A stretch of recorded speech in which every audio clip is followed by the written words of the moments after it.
Bonjour tout le monde, aujourd'hui un deuxième tutoriel sur Marvel App. Alors le but ici c'est d'aller un peu plus en profondeur au niveau de la création des différentes images. Alors première chose, quand vous voulez en créer une nouvelle, ce que je peux vous conseiller c'est de ne pas partir de zéro, c'est par exemple d'en choisir déjà une et de la copier. Comme ça vous pouvez directement ensuite modifier, par exemple si vous devez cliquer sur une case comme je vais faire ici, vous pouvez directement seulement juste changer des couleurs en sélectionnant par exemple à un endroit particulier de l'écran. On va ensuite donc pouvoir le modifier. On va cliquer sur Edit Design, on va le laisser charger, et là maintenant on va pouvoir un peu voir ce qu'il pourrait être fait sur une prochaine image. Comme vous pouvez voir ici, vous avez déjà pas mal de choix, et qui est déjà proposé, qui est déjà fait. C'est-à-dire que là vraiment vous voulez lancer une vidéo, vous avez déjà directement la structure pour la vidéo. Vous voulez avoir un écran de chargement, vous l'avez déjà.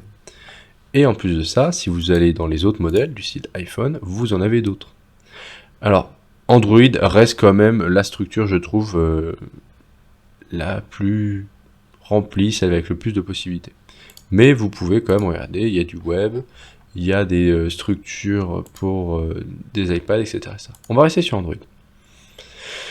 Ici, on peut se dire, ah bah voilà, moi la barre qu'on a en bas, ça me va pas, moi j'aurais bien voulu avoir une barre comme j'ai la plupart du temps, bon voilà, ouf, je peux la refaire afficher. Au niveau de la couleur, ça ne me va pas de souci, double-clic gauche, je viens pouvoir faire changer ma couleur. Pareil, le fond me va pas, moi je me dis, c'est pas ça que je veux. On peut cliquer ici, et on peut s'amuser à venir le changer. On peut faire un truc un peu criard, ou à l'inverse, quelque chose de relativement subtil. On va rester sur quelque chose de subtil. Pensez toujours à sauvegarder ce que vous rajoutez.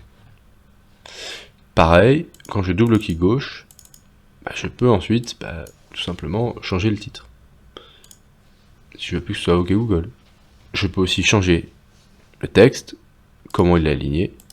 Donc voilà, vous avez énormément de capacité de modification.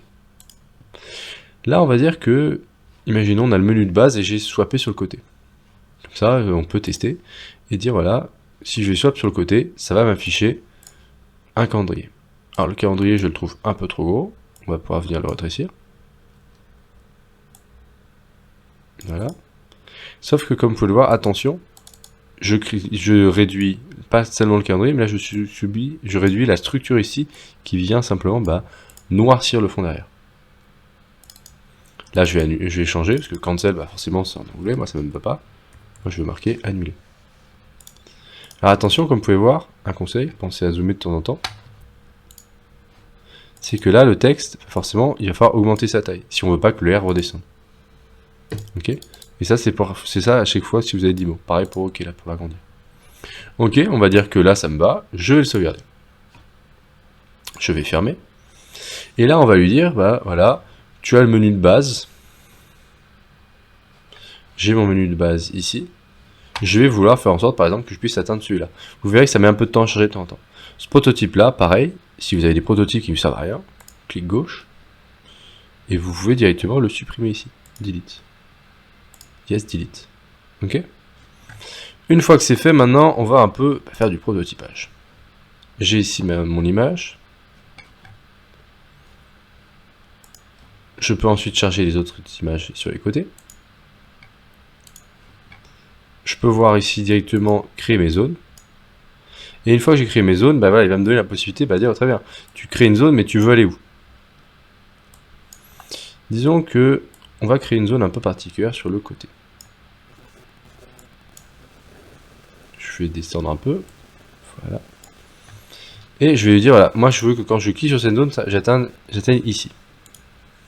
Et là, attention, on a le short de ce qu'on va faire. Là, je vais vers un truc particulier. Au dire juste cliquer, je vais swap sur le côté. Et quand je vais swapper, je veux que l'affichage glisse aussi en même temps. On va tester pour voir. Et là, vous allez voir un truc, c'est que quand vous êtes sur téléphone, vous allez pouvoir avoir la capacité de venir le tester en faisant autre chose que cliquer. Là, si je suis sur le téléphone, juste en cliquant dessus, ça marche. Mais vous, si vous avez directement, non pas l'ordinateur, mais l'application sur votre téléphone, ça va encore marcher au mieux. Vous pouvez par exemple faire scan QR code.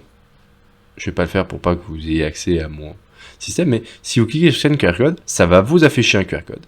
Vous pourrez le screenshot avec votre téléphone et vous pourrez directement tester votre application vous-même sur votre propre téléphone. Et ça, c'est super interactif. Vous voulez comme ça le faire tester à des collègues, vous dites, bah t'inquiète pas, voilà, écoute, voici mon application, est-ce que tu peux la tester, est-ce que ça te va ou pas? Au lieu de juste le voir comme ça ici. Alors autre chose, faites attention, délimitez toujours bien vos zones et n'oubliez pas que il faut pouvoir faire tout le chemin que vous voulez faire depuis le début. Pareil, vous êtes perdu, vous refaites menu pour revenir directement au point de départ, ou alors revoir tous les différents screens que vous avez créés. Ici par exemple, quand je retourne dans le menu, je vais retourner dans Open Project, je peux sinon repartir directement et dire voilà, ici ça me va pas, là j'ai pas le bon lien que je veux, je revérifie, ok, j'ai ma zone ici, je veux que cette zone là m'amène ici. Donc il y a rien de logique. Ok. Maintenant je vais avancer. Cette fameuse zone, il va falloir réussir à ouvrir ma application. On va dire que c'est ce logo là qui m'ouvre mon application. Ensuite quand j'avance, celui-là, je vais juste mettre un petit menu pour revenir en arrière. Et ensuite je vais continuer à avancer comme ça au fur et à mesure. Pour être sûr que j'ai toujours quelque chose qui me permet d'avancer dans mon application, mais aussi quelque chose qui me permet par exemple d'y revenir. Là le menu principal, je reviens ici. Point d'après, je reviens, toujours écran ici, écran d'accueil. Je continue d'avancer, toujours écran d'accueil. Ainsi de suite. Et là par exemple, je veux revenir en arrière, ici, j'ai réussi à me connecter, revenir en arrière ici, ça me fait permettre de revenir à l'identification. Pareil que si je clique ici, ça me ramène au même endroit. On n'est pas sûr, pas de souci, on vient tester. Je reviens en arrière, ça m'amène ici. Je peux à nouveau remettre mes modes d'identifiant, resélectionner. Ok, c'est bon. Pareil, j'aurais pu revenir ici en arrière. Et le menu principal toujours fonctionne.